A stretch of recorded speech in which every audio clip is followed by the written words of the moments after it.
मालमत्तेविषयक गुन्हे, वाळू तस्करी आणि अवैध धंद्यांमध्ये सक्रिय असलेल्या करमाळा व माढा तालुक्यातील 17 सराईत गुन्हेगारांवर पोलिसांनी प्रतिबंधात्मक कारवाई केली आहे। उपविभागीय दंडाधिकारी जयश्री आव्हाड यांनी या गुन्हेगारांविरोधात हद्दपारीचे आदेश जारी केले आहेत। सोलापूर ग्रामीणचे पोलीस अधीक्षक अतुल कुलकर्णी यांनी अवैध धंदे आणि सराईत गुन्हेगारांविरोधात प्रभावी कारवाई करण्याचे निर्देश दिले होते।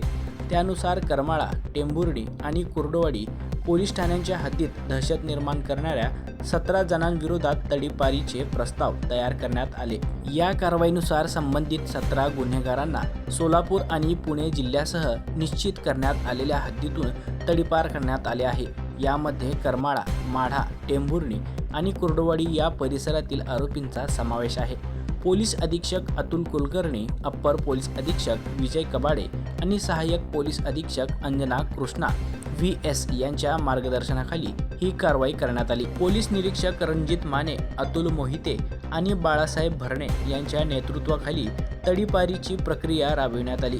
वाळू तस्करी, अवैध व्यवसाय तसेच शरीर आणि मालमत्तेविषयी गुन्ह्यांमध्ये सक्रिय असलेल्या सराईत गुन्हेगारांविरोधातील कारवाई यापुढे सुरू ठेवण्यात येणार असल्याचे पोलीस प्रशासनाकडून स्पष्ट करण्यात आले आहे।